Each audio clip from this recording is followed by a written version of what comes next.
Sunday on Carte Blanche. UFOs in South Africa? We bring you exclusive footage of the first verified visual material of UFOs in the Karoo. They've seen them, they've filmed them, but not everybody believes them. We're talking about a family living in the Karoo who claim to have sighted a UFO. Waar sal 'n mens dit ook nou beter kan sien as in die skoon lig van die Karoo? Maar voor julle lag, laat Manu die storie vertel. It was late December 1998. The children were playing in the street in this quiet Graaff-Reinet suburb. Jacques Loubser was indoors, editing the video footage he'd shot over Christmas, when one of the children, having seen something unusual in the sky, ran inside in a hurry. Jacques grabbed his video camera and ran outside. Kijk, daar is de Jock. Dit is 'n oomblik. Ek gaan agter die wolke. Waar die fok is die goed nou? Hier voor my, Jock, hier. And I started filming the minute I came out when I saw these objects. As I'm familiar with aeroplanes, I immediately realized that these weren't conventional aircraft. The unfortunate part of my camera is that it's got automatic focus. And this was searching to find a point to focus on. Even neem niks af nie. Hy sal net afneem, is te ver. Kyk, as ons vandag gaan uit hier na die ander toe kras. Okay, kom hier. Ek het gesien. Wat is dit? Dis UFO's. Bullshit. When the kid said UFO, you said bullshit. Yes, well, I didn't believe it at first, and I came out, and then when I saw it, I realized that it was something strange. Ja, hier kom nog. Dink jy die helder een hier agter? Wow, hier is baie. En dit lyk seker. Hier val jy. Waar? Hier. Jy sal net hier kom af. I thought the UFOs because there couldn't be something else. Were you scared? No, not really excited. Paul, het jy ooit gesien like 'n UFO? Soos hy doen. It's unexplainable.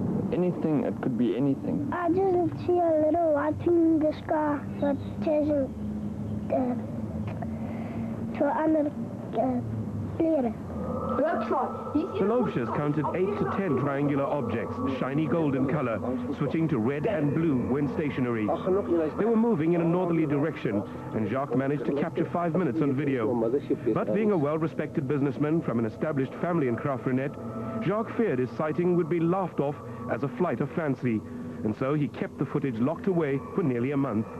So my brother in Polish said, look, what about the footage? And I said, well, what about it? I don't want to make a fool of myself. And he said, well, give it to the press, see what they can do with it. The flashing lights of unidentified objects soon became the glaring light of press attention.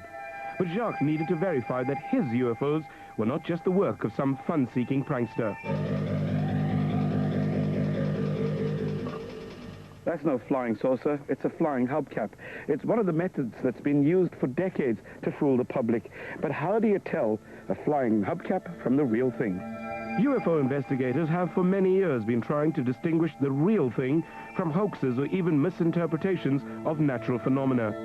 In South Africa, the Port Elizabeth-based Evaluation Center for UFO Reports, or ECU4, has dedicated itself to evaluate and document UFO sightings. Research coordinator Noel Herbert took on Jacques' case. Noel, you're quite happy to let us use your name, but you don't want your face to appear on television. Why?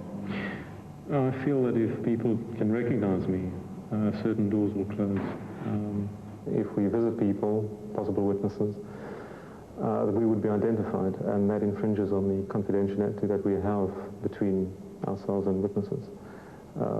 We do respect that because of the negative impact that it can have on people when they do report sightings.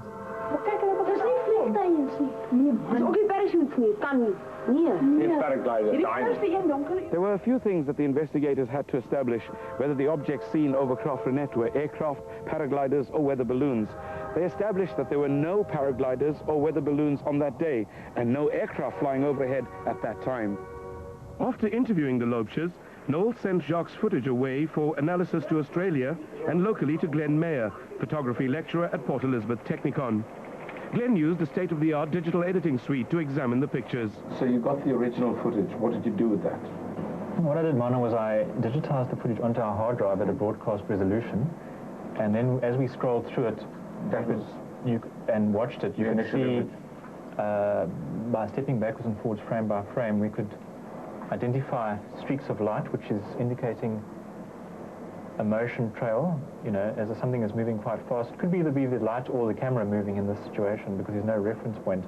From the original footage, Glenn enhanced the color contrast to see if the shapes could be rendered any clearer. He came up with very interesting results.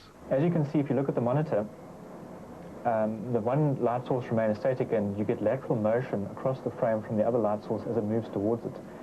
When it gets quite close, the static light source actually disappears from one frame to the next. The one static light with the second moving rapidly towards it proves that the motion was not caused by a camera movement. No known conventional aircraft or natural phenomenon can vanish without a trace in a 25th of a second. Margaret Johnson, another resident of Graaff-Reinet, came to the fore after reading about Jacques' sighting in the local paper. She claims to have seen a similar inexplicable flying craft while out on an evening stroll.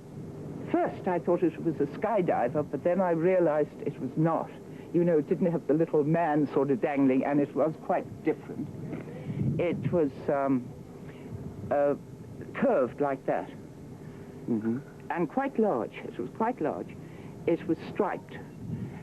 It had, I can still see it, red, orange, green, blue, and white stripes coming down this way. And what did you think it was? Well, I thought it was a UFO. Oh, I knew it was something from the outer space, as it were. But I didn't say anything to anybody. I thought, well, people would just laugh, say, silly old woman, you know, imagining things or something. And I kept quiet until I read the article about Jacques, and that was the same night as he had seen his. A lot of reports have come out of the Karoo area, and when you think that it is, in fact, a low population concentration, you would not expect many UFO reports to come from there. One can only imagine that the terrain is very similar to, for instance, the Roswell areas in the United States. A digital camera can capture significantly more visual information than the naked eye can process. This clip shows an object flying right to left across your screen. But enhance the picture and slow it down, and you find the object is not completely unidentifiable after all. And we saw this object flying across here, and it sort of comes over. There's a still. I'm going step by step, frame by frame, and as it goes out of the frame here, behind this beam, and out down here. Later on it reappears and it flies this way. That, as far as I can say, is probably something like a bird flying past. It seems to be relatively far closer to the structure that's visible in the trees, and there also seems to be some sense of wings visible. I'll step back to show you. There seems to be an idea of a solid object with wings in motion. Independent Australian UFO researcher Barry Taylor further enhanced the images with a highly specialized computer program and was able to isolate still frames of each light source. He analyzed the speed, shape, and illumination profile of each object. Noel explains the computer pictures Barry Taylor sent back. The outline of the object itself is this pale blue section here. That is the outline of the solid object. Now you can see that it is certainly wider than it is high, indicating a flattish shape, which could be a disc slightly on edge. Okay. Then you've got a section over the top here which is slightly rounded, which you don't see on this side. This white area here is only brilliance. It is highly luminescent, self-luminescent, not a reflection from the sun. The sun is in fact on the wrong side. If there was a reflection from this object, it would be off the top here. You're seeing the object now. In addition to physical shape, another image shows how the camera captures electromagnetic fields surrounding the vessel. What is insignificant here is that the sky detail has been brought back, yet you do not see any wings, you don't see any fuselage sections or anything. The object is very limited in that area there. The radiation or the electromagnetic radiation that one sees is, again, limited to just around the object. During his analysis of these objects, Barry Taylor was able to draw a very strong similarity between these objects and objects that had just been filmed in Australia. They were virtually identical. Based on his analysis, Taylor estimated the objects were at an altitude of 25 to 30,000 feet. He said they appeared to be 8 feet in diameter and traveling between 200 to 600 miles per hour. But is there any possibility that this video could have been fabricated? Ik ben nou heeltemal weg. Ik ben als niks. I don't believe this. We were going to produce a tape for purposes of entertainment or faking. We'd probably make a far more realistic image on the tape.